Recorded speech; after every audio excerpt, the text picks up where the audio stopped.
Good morning, student. Now we are going to start the new discussion.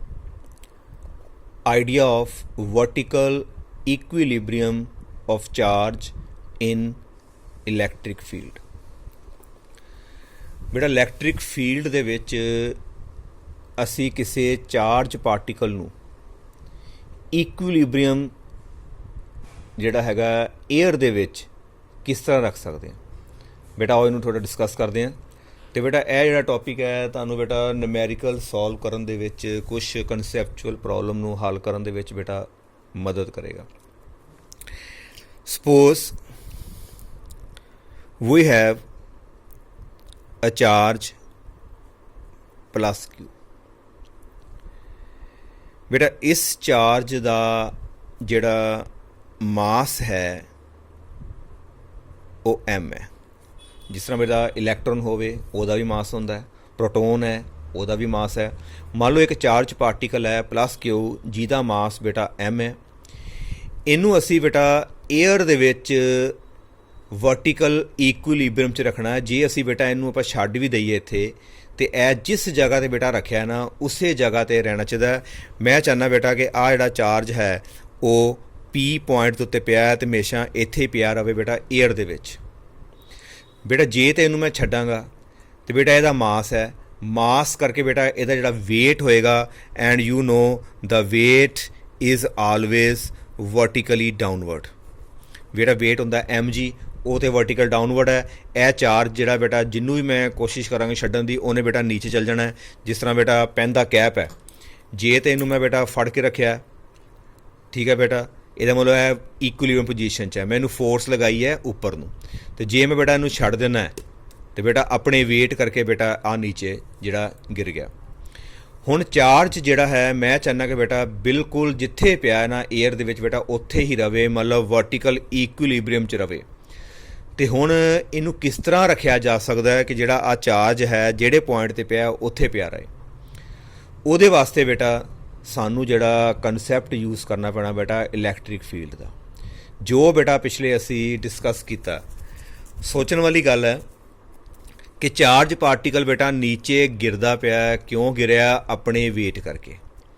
ਇਹਦਾ ਮਤਲਬ ਜੇ ਇੱਕ ਅਪਵਰਡ ਫੋਰਸ ਮਿਲ ਜਾਏ, ਇੱਕ ਅਪਵਰਡ ਬੇਟਾ ਇਹਨੂੰ ਫੋਰਸ ਮਿਲੇ ਜਿਹੜੀ ਵੇਟ ਦੇ ਓਪੋਜਿਟ ਹੋਵੇ ਅਤੇ ਬੇਟਾ ਚਾਰਜ ਪਾਰਟੀਕਲ ਜਿਹੜਾ ਹੈਗਾ ਇਕੁਇਲਿਬਰੀਅਮ 'ਚ ਰਹਿ ਸਕਦਾ। ਇਹਦਾ ਮਤਲਬ ਸਾਨੂੰ ਉਸੇ ਜਗ੍ਹਾ ਦੇ ਉੱਤੇ ਚਾਰਜ ਪਾਰਟੀਕਲ ਰੱਖਣ ਦੇ ਲਈ ਸਾਨੂੰ ਬੇਟਾ ਇੱਕ ਅਪਵਰਡ ਇੱਕ ਫੋਰਸ ਲਗਾਉਣੀ ਪਏਗੀ ਅਤੇ ਜਿਹਦੀ ਵੈਲਿਊ ਬੇਟਾ mg ਦੇ ਇਕੁਅਲ ਹੋਣੀ ਚਾਹੀਦੀ ਹੈ।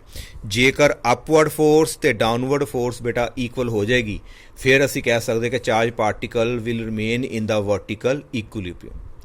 ਹੁਣ ਪ੍ਰੋਬਲਮ ਆਇਆ ਕਿ ਅਪਵਰਡ ਬੇਟਾ ਫੋਰਸ ਕਿਸ ਤਰ੍ਹਾਂ ਲਗਾਈ ਜਾਵੇ।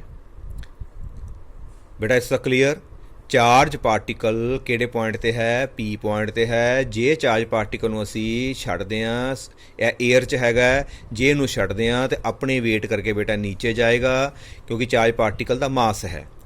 ਕਲੀਅਰ। ਅਤੇ ਜੇ ਅਸੀਂ ਚਾਹੁੰਦੇ ਹਾਂ ਕਿ ਉਸੇ ਪੁਆਇੰਟ ਦੇ ਉੱਪਰ ਚਾਰਜ ਪਾਰਟੀਕਲ ਰਵੇ ਤਾਂ ਸਾਨੂੰ ਬੇਟਾ ਇੱਕ ਅਪਵਰਡ ਫੋਰਸ ਲਗਾਉਣੀ ਪਏਗੀ ਜਿਹਦਾ ਮੈਗਨੀਟਿਊਡ ਵੇਟ ਦੇ ਇਕੁਅਲ ਹੋਣਾ ਚਾਹੀਦਾ, ਲਾਈਕ ਦਿਸ। ਹੁਣ ਬੇਟਾ ਅਪਵਰਡ ਫੋਰਸ ਕਿਸ ਤਰ੍ਹਾਂ ਲੱਗੇ? ਹੁਣ ਬੇਟਾ ਸਾਡੇ ਕੋਲ ਹੈਗਾ ਕੀ ਹੈ? Electric field. ਹੁਣ ਆਪਣੇ ਆਪ ਸੋਚੋ ਬੇਟਾ ਇਲੈਕਟ੍ਰਿਕ ਫੀਲਡ ਕਿਸ ਡਾਇਰੈਕਸ਼ਨ 'ਚ ਲਗਾਈ ਜਾਵੇ? ਕੀ ਇਲੈਕਟ੍ਰਿਕ ਫੀਲਡ ਅਪਵਰਡ ਲਗਾਈ ਜਾਵੇ? ਕੀ ਇਲੈਕਟ੍ਰਿਕ ਫੀਲਡ ਡਾਊਨਵਰਡ ਲਗਾਈ ਜਾਵੇ? ਤਾਂ ਜੋ ਸਾਨੂੰ ਫੋਰਸ ਬੇਟਾ ਅਪਵਰਡ ਮਿਲੇ। ਸਾਨੂੰ ਫੋਰਸ ਅਪਵਰਡ ਹੀ ਚਾਹੀਦੀ ਹੈ ਕਿਉਂਕਿ ਸਾਨੂੰ ਬੈਲੈਂਸ ਕਰਨਾ ਹੈ ਵੇਟ ਨੂੰ। ਸਾਨੂੰ ਫੋਰਸ ਅਪਵਰਡ ਚਾਹੀਦੀ ਹੈ ਅਤੇ ਫੋਰਸ ਜਿਹੜੀ ਹੈ ਤਾਂ ਹੀ ਲੱਗੇਗੀ ਜੇਕਰ ਸਾਡੇ ਕੋਲ ਬੇਟਾ ਇਲੈਕਟ੍ਰਿਕ ਫੀਲਡ ਦੇ ਵਿੱਚ ਚਾਰਜ ਹੋਏਗਾ। ਕਿਉਂਕਿ ਬੇਟਾ ਅਸੀਂ ਜਿਹੜਾ ਫਾਰਮੂਲਾ ਯੂਜ਼ ਕਰਨ ਲੱਗੇ ਹਾਂ ਕਿ ਫੋਰਸ ਤਾਂ ਲੱਗਦੀ ਹੈ ਜੇਕਰ ਚਾਰਜ ਨੂੰ ਇਲੈਕਟ੍ਰਿਕ ਫੀਲਡ 'ਚ ਰੱਖੀਏ। ਬੇਟਾ ਪਿੱਛੇ ਆਪਾਂ ਇੱਥੇ ਟੈਸਟ ਚਾਰਜ ਰੱਖਿਆ ਸੀ, ਕੋਈ ਗੱਲ ਨਹੀਂ, ਇੱਥੇ ਵੀ ਤੁਸੀਂ ਟੈਸਟ ਚਾਰਜ ਲਿਖਣਾ ਇੱਥੇ ਵੀ ਲਿਖ ਲਓ, ਕੋਈ ਗੱਲ ਨਹੀਂ। ਹਾਂਜੀ ਬੇਟਾ ਕਲੀਅਰ। ਫੋਰਸ ਤਾਂ ਲੱਗੇਗੀ ਜੇਕਰ ਤੁਸੀਂ ਟੈਸਟ ਚਾਰਜ ਨੂੰ ਇਲੈਕਟ੍ਰਿਕ ਫੀਲਡ 'ਚ ਰੱਖਦੇ ਜੇ, ਕਿਉਂਕਿ ਪਿਛਲੇ ਲਾਸਟ ਜਿਹੜੀਆਂ ਦੋ ਆਪਾਂ ਜੋ ਦੋ ਮੂਵੀਜ਼ ਆਪਾਂ ਡਿਸਕਸ ਕੀਤਾ ਉਹ ਇਹੋ ਡਿਸਕਸ ਕੀਤਾ ਕਿ ਜਦੋਂ ਵੀ ਟੈਸਟ ਚਾਰਜ ਜਾਂ ਕੋਈ ਵੀ ਚਾਰਜ ਪਾਰਟੀਕਲ ਇਲੈਕਟ੍ਰਿਕ ਫੀਲਡ 'ਚ ਐਂਟਰ ਕਰਦਾ ਉਹਦੇ 'ਤੇ ਫੋਰਸ ਲੱਗੇਗੀ। ਸਾਨੂੰ ਅੱਜ ਫੋਰਸ ਬੇਟਾ ਉੱਪਰ ਨੂੰ ਚਾਹੀਦੀ ਹੈ ਤੇ ਇਲੈਕਟ੍ਰਿਕ ਫੀਲਡ ਸਾਡੇ ਕੋਲ ਹੈਗਾ। ਹੁਣ ਕੁਐਸਚਨ ਆਇਆ ਕਿ ਇਲੈਕਟ੍ਰਿਕ ਫੀਲਡ ਕਿਸ ਡਾਇਰੈਕਸ਼ਨ 'ਚ ਲਗਾਓਗੇ, ਵਰਟੀਕਲ ਅਪਵਰਡ ਕਿ ਵਰਟੀਕਲ ਡਾਊਨਵਰਡ, ਪਰ ਸਾਨੂੰ ਫੋਰਸ ਬੇਟਾ ਅਪਵਰਡ ਹੀ ਚਾਹੀਦੀ ਹੈ। ਤੇ ਬੇਟਾ ਪਿਛਲਾ ਕੰਮ ਦੁਹਰਾਓ। ਪਹਿਲਾਂ ਦੇਖਣਾ ਹੈ ਕਿ ਟੈਸਟ ਚਾਰਜ ਦਾ ਸਾਈਨ ਕਿਹੜਾ। ਤੁਹਾਨੂੰ ਮੈਂ ਪਹਿਲਾਂ ਦੱਸਿਆ ਸੀ ਕਿ ਪੋਜ਼ਿਟਿਵ ਟੈਸਟ ਚਾਰਜ ਹਮੇਸ਼ਾ ਇਲੈਕਟ੍ਰਿਕ ਫੀਲਡ ਦੀ ਡਾਇਰੈਕਸ਼ਨ 'ਚ ਮੂਵ ਕਰਦਾ ਹੈ। ਪੋਜ਼ਿਟਿਵ ਟੈਸਟ ਚਾਰਜ ਹਮੇਸ਼ਾ ਇਲੈਕਟ੍ਰਿਕ ਫੀਲਡ ਦੀ ਡਾਇਰੈਕਸ਼ਨ 'ਚ ਮੂਵ ਕਰਦਾ ਹੈ। ਜੇ ਤੇ ਬੇਟਾ ਇਲੈਕਟ੍ਰਿਕ ਫੀਲਡ ਤੁਸੀਂ ਇਸ ਤਰ੍ਹਾਂ ਲਗਾਈ ਡਾਊਨਵਰਡ ਤੇ ਪੋਜ਼ਿਟਿਵ ਚਾਰਜ ਡਾਊਨਵਰਡ ਮੂਵ ਕਰੇਗਾ, ਇਹਦਾ ਮਤਲਬ ਹੈ ਕਿ ਫੋਰਸ ਸਾਨੂੰ ਉੱਪਰ ਦੀ ਬਜਾਏ ਬੇਟਾ ਨੀਚੇ ਨੂੰ ਮਿਲ ਗਈ ਤੇ ਬੇਟਾ ਉਹ ਤੇ ਅੱਗੇ ਆਲਰੇਡੀ ਵੇਟ ਨੀਚੇ ਹੈ, ਫੋਰਸ ਨੀਚੇ ਆ ਗਈ ਤੇ ਬੇਟਾ ਬੈਲੈਂਸਿੰਗ ਨਹੀਂ ਹੋਏਗੀ। ਜੇ ਬੇਟਾ ਅਪਵਰਡ ਡਾਇਰੈਕਸ਼ਨ 'ਚ ਇਲੈਕਟ੍ਰਿਕ ਫੀਲਡ ਲਗਾਉਂਦੇ ਜੇ ਤੇ ਪੋਜ਼ਿਟਿਵ ਚਾਰਜ ਹਮੇਸ਼ਾ ਇਲੈਕਟ੍ਰਿਕ ਫੀਲਡ ਦੀ ਡਾਇਰੈਕਸ਼ਨ 'ਚ ਹੀ ਮੂਵ ਕਰੇਗਾ, ਇਹਦਾ ਮਤਲਬ ਹੈ ਕਿ ਸਾਨੂੰ ਫੋਰਸ ਕਿੱਧਰ ਮਿਲੇਗੀ ਬੇਟਾ ਉੱਪਰ। ਇਹਦਾ ਮਤਲਬ ਕਿਹੜਾ ਮੈਥਡ ਸਹੀ ਹੋਇਆ, ਇਲੈਕਟ੍ਰਿਕ ਫੀਲਡ ਜਿਹੜਾ ਹੈ it should be applied in the vertically upward direction. ਇਸ ਇਲੈਕਟ੍ਰਿਕ ਫੀਲਡ ਕਰਕੇ ਇਸ ਚਾਰਜ ਉੱਪਰ ਕੀ ਲੱਗੇਗੀ ਬੇਟਾ force according to this formula, and that force when become equal to weight, and we will say it will be vertical equilibrium. It will be vertical equilibrium. हाँ जी बेटा clear. Now next situation again we have now electron which is negative and mass of electron is m, due to which the weight of electron will be vertically downward. For vertical equilibrium ਅਸੀਂ ਬੇਟਾ ਫਿਰ ਅਸੀਂ ਚਾਹੁੰਦੇ ਹਾਂ ਕਿ vertical equilibrium ਹੋਵੇ। ਉਹਦੇ ਵਾਸਤੇ ਬੇਟਾ ਸਾਨੂੰ ਕੀ ਕਰਨਾ ਪਏਗਾ, ਹੁਣ ਆਪਣੇ ਅਕੋਰਡਿੰਗ ਦੱਸੋ ਪਹਿਲਾਂ ਕਿ weight ਤੇ ਕਰਕੇ ਤੇ ਇਲੈਕਟ੍ਰੋਨ ਬੇਟਾ ਨੀਚੇ ਗਿਰੇਗਾ, therefore we want a force ਬੇਟਾ ਫੋਰਸ ਸਾਨੂੰ ਬੇਟਾ ਚਾਹੀਦੀ ਹੈ ਅਪਵਰਡ ਡਾਇਰੈਕਸ਼ਨ। ਜੇ ਫੋਰਸ ਅਪਵਰਡ ਡਾਇਰੈਕਸ਼ਨ 'ਚ ਮਿਲੇਗੀ ਤਾਂ ਹੀ ਵੇਟ ਬੇਟਾ ਬੈਲੈਂਸ ਹੋਏਗਾ। ਹੁਣ ਸਾਡੇ ਕੋਲ ਹੈਗਾ ਕੀ ਹੈ ਬੇਟਾ, ਸਟਾਰਟਿੰਗ 'ਤੇ ਪੜ੍ਹਿਆ ਇਲੈਕਟ੍ਰਿਕ ਫੀਲਡ। ਹੁਣ ਸੋਚੋ ਬੇਟਾ ਇਲੈਕਟ੍ਰਿਕ ਫੀਲਡ ਕਿਹੜਾ ਲਗਾਉਣਾ ਪਏਗਾ, ਵਰਟੀਕਲ ਡਾਊਨਵਰਡ ਲਗਾਉਣਾ ਪਸੰਦ ਕਰੋਗੇ ਕਿ ਇਲੈਕਟ੍ਰਿਕ ਫੀਲਡ ਬੇਟਾ ਅਸੀਂ ਵਰਟੀਕਲੀ ਅਪਵਰਡ ਲਗਾਓਗੇ। ਹੁਣ ਪਹਿਲਾਂ ਫਿਰ ਦੁਬਾਰਾ ਬੇਟਾ ਰਿਕਾਲ ਕਰੋ ਜੋ ਤੁਸੀਂ ਪੜ੍ਹਿਆ। ਚਾਰਜ ਦੇਖਣਾ ਸਭ ਨਾਲ ਪਹਿਲਾਂ ਚਾਰਜ ਦੇਖੋ ਕਿਹੜਾ ਹੈ, ਨੈਗੇਟਿਵ, ਤੇ ਨੈਗੇਟਿਵ ਚਾਰਜ ਹਮੇਸ਼ਾ ਇਲੈਕਟ੍ਰਿਕ ਫੀਲਡ ਦੇ ਓਪੋਜਿਟ ਮੂਵ ਕਰਦਾ ਹੈ। ਇਲੈਕਟ੍ਰਿਕ ਜਿਹੜਾ ਨੈਗੇਟਿਵ ਚਾਰਜ ਹੁੰਦਾ ਹੈ ਹਮੇਸ਼ਾ ਇਲੈਕਟ੍ਰਿਕ ਫੀਲਡ ਦੇ ਓਪੋਜਿਟ ਮੂਵ ਕਰਦਾ ਹੈ। ਉਹਦੇ ਉੱਪਰ ਫੋਰਸ ਓਪੋਜਿਟ ਡਾਇਰੈਕਸ਼ਨ 'ਚ ਲੱਗਦੀ ਹੈ ਜਿੱਧਰ ਨੂੰ ਇਲੈਕਟ੍ਰਿਕ ਫੀਲਡ ਹੈ। ਇਹਦਾ ਮਤਲਬ ਜੇ ਤੇ ਬੇਟਾ ਤੁਸੀਂ ਆਹ ਵਾਲੀ ਇਲੈਕਟ੍ਰਿਕ ਫੀਲਡ ਦੀ ਗੱਲ ਕਰਦੇ ਫਿਰ ਕੀ ਹੋਏਗਾ, ਇਲੈਕਟ੍ਰਿਕ ਫੀਲਡ ਉੱਪਰ ਨੂੰ ਹੈ ਬੇਟਾ, ਇਹਦੇ ਉੱਪਰ ਜਿਹੜੀ ਫੋਰਸ ਲੱਗੇਗੀ ਡਾਊਨਵਰਡ ਲੱਗੇਗੀ, ਕਿਉਂਕਿ ਇਲੈਕਟ੍ਰੋਨ ਦੇ ਉੱਪਰ ਇਲੈਕਟ੍ਰਿਕ ਫੀਲਡ ਦੇ ਓਪੋਜਿਟ ਫੋਰਸ ਲੱਗਦੀ, ਨੈਗੇਟਿਵ ਚਾਰਜ ਮੂਵਸ ਓਪੋਜਿਟ, ਤੇ ਇਹ ਚਾਰਜ ਬੇਟਾ ਨੀਚੇ ਨੂੰ ਆਏਗਾ। ਇਹਦੇ ਕਰਕੇ ਬੇਟਾ ਇਲੈਕਟ੍ਰੋਨ ਫੋਰਸ ਐ ਨੂੰ ਲੱਗ ਗਈ ਤੇ ਬੇਟਾ ਸਗੋਂ ਹੀ ਬੈਲੈਂਸਿੰਗ ਖਰਾਬ ਹੋ ਗਈ। ਆਹ ਮੈਥਡ ਤੇ ਗਲਤ ਹੋ ਗਿਆ। ਦੂਸਰਾ ਦੇਖੋ, ਜੇ ਇਲੈਕਟ੍ਰਿਕ ਫੀਲਡ ਡਾਊਨਵਰਡ ਲਗਾਓਗੇ ਤੇ ਚਾਰਜ ਕਿਹੜਾ negative, it will move opposite to the direction of electric field, ਤੇ ਬੇਟਾ ਤੁਹਾਨੂੰ ਜਿਹੜੀ ਫੋਰਸ ਮਿਲੇਗੀ ਅਪਵਰਡ ਡਾਇਰੈਕਸ਼ਨ 'ਚ, ਆਹ ਵਾਲੀ ਫੋਰਸ ਤੇ ਆਹ ਵੇਟ ਬੇਟਾ ਆਪਸ ਵਿੱਚ ਬੈਲੈਂਸ ਹੋਏਗਾ। And we can say F is equal to mg ਬੇਟਾ ਕਲੀਅਰ। ਐਂਡ F ਦੀ ਜਗ੍ਹਾ ਤੇ ਬੇਟਾ EE is equal to mg। EE ਕਿਉਂ ਆਇਆ, ਕਿਉਂਕਿ ਬੇਟਾ QE ਐਰਕੀ Q ਸਾਡੇ ਕੋਲ ਬੇਟਾ ਕੌਣ ਹੈਗਾ, ਇਲੈਕਟ੍ਰੋਨ ਹੈ, ਉਹਦਾ magnitude bharta. EE equal to ਬੋਲੋ ਬੇਟਾ equal to mg।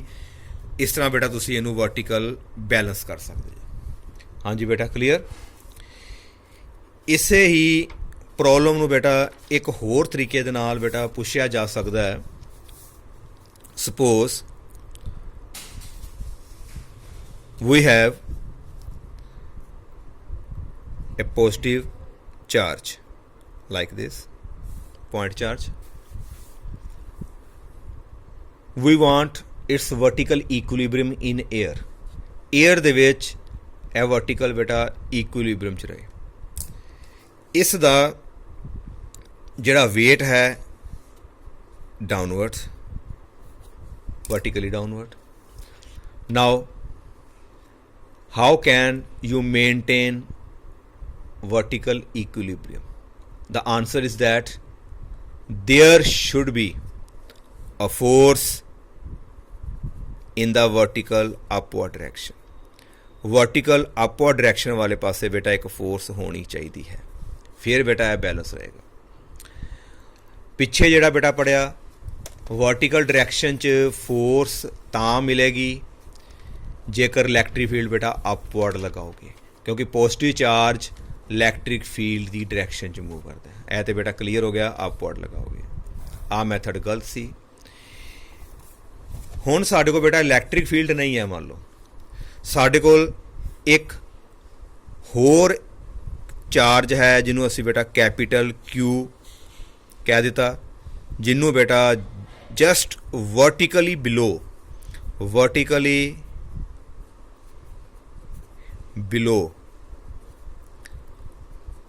The charge Q, जिन्हों बेटा प्लस क्यू दे बिल्कुल वर्टिकल थले रखा बेटा। हुण इन्हां दोनों चार्जिस दे विच बेटा फोर्स ऑफ इंटरैक्शन तो आएगी अकॉर्डिंग टू कूलम लॉ, क्योंकि दो चार्जिस ने कुछ डिस्टेंस ते पए ने, जां ते अट्रैक्ट करनगे ते जां रिपैल करनगे। हुण बेटा क्वेश्चन आ है कि सानू इहदे वर्टिकल इक्विलिब्रियम दे लई फोर्स चाहिदी है अपवर्ड, तां जो है वेट दे इक्वल हो जाए। Now please tell me what should be the sign of this capital Q charge. ਇਹਦਾ साइन ਕਿਹੜਾ ਹੋਣਾ ਚਾਹੀਦਾ ਹੈ? ਇਹਦਾ साइन बेटा पॉजिटिव होना चाहिए कि ਇਹਦਾ साइन बेटा नैगेटिव होना चाहिए? ਇਹਨੂੰ बेटा चेक करो, ਇਹਨਾਂ ਦੋਨਾਂ ਵਿੱਚੋਂ ਕਿਹੜਾ साइन होना चाहिए। ਲਓ ਪਹਿਲਾਂ बेटा ਅਸੀਂ ਇਹਨੂੰ डिस्कस करते हैं नैगेटिव ਨੂੰ। सपोज ਇਹਦਾ साइन बेटा नैगेटिव है, दैन ਇਹ ਕੀ करेगा?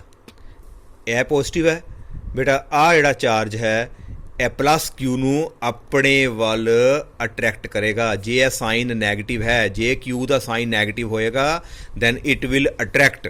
तो बेटा जे अट्रैक्ट करेगा फोर्स ऊपर की बजाय बेटा नीचे लगेगी, तो बेटा जिहड़ा चार्ज है वो तो फिर वर्टिकल इक्विलिब्रियम च रह ही नहीं सकता, क्योंकि सानू फोर्स बेटा ऊपर चाहिए, इनू बैलेंस करना है। ए तो फोर्स ਇਹਦੀ डायरैक्शन च लग जाएगी, सगों वो चार्ज जिहड़ा एयर विच एकदम थल्ले जिहड़ा वो डिग पेगा। ਇਹਦਾ मतलब है कि ਇਹਦਾ साइन बेटा नैगेटिव नहीं हो सकता। दूजा केस डिस्कस करते हैं बेटा, मान लो कि ਇਹਦਾ चार्ज बेटा पॉजिटिव है। जे ਇਹਦਾ चार्ज पॉजिटिव है then plus Q and this is again plus Q, this charge will repel. जो बेटा इनू रिपैल करेगा तो फोर्स लगेगी बेटा अपवर्ड डायरैक्शन च। ਇਹਦਾ मतलब इक्विलिब्रियम आ सकता है, वो तां ही आएगा जेकर जिहड़ा चार्ज बेटा ये वर्टिकली बिलो रखिया ਉਹਦਾ जिहड़ा साइन होएगा बेटा पॉजिटिव होएगा। हाँ जी बेटा क्लीयर? हाँ जी कोई प्रॉब्लम किसी नूं? हाँ जी बेटा क्लीयर? इस करके बेटा की होया कि एर की F equal to M G possibility आ गई, पर वो तां ही आई जे ਇਹਦਾ साइन बेटा प्लस होएगा। पर हुण बेटा पिछले फार्मूले विच एफ की जगह ते बेटा असी क्यू ई भरदे सी, एफ की जगह ते असी क्यू ई लगा रहे सी। ਉਹਦਾ कारण क्योंकि बेटा इलैक्ट्रिक फील्ड असी लगाया सी, पर अज कोई इलैक्ट्रिक फील्ड बारे गल नहीं हो रही। अज दो चार्जिस ने, सपोज इन्हां दोनों चार्जिस विच बेटा डिस्टेंस जिहड़ा हैगा सेंटर टू सेंटर बेटा हैगा आर। नाउ द एफ की वैल्यू बेटा अज बनेगी according to coulomb law 1/4 pi epsilon not. Air की गल हो रही है, एक आ गया बेटा क्यू, दूजा हो गया capital Q divided by R square equal to बेटा एम जी। यह इक्वेशन तुसीं फॉलो करोगे, इन्हां विचों बेटा जिहड़ी चीज़ गिवन है उहदी वैल्यू पुट करके, जिहड़ी चीज़ नहीं गिवन वो विचों बेटा तुसीं निकाल सकते हो। हाँ जी बेटा क्लीयर? इस तो बाद इस तरह की एक होर प्रॉब्लम बेटा, हुण जिहड़ा चार्ज असीं इत्थे प्लस क्यू लिया बेटा, ਉਹਦੀ जगह ते बेटा बाई चांस इत्थे माइनस क्यू हुंदा।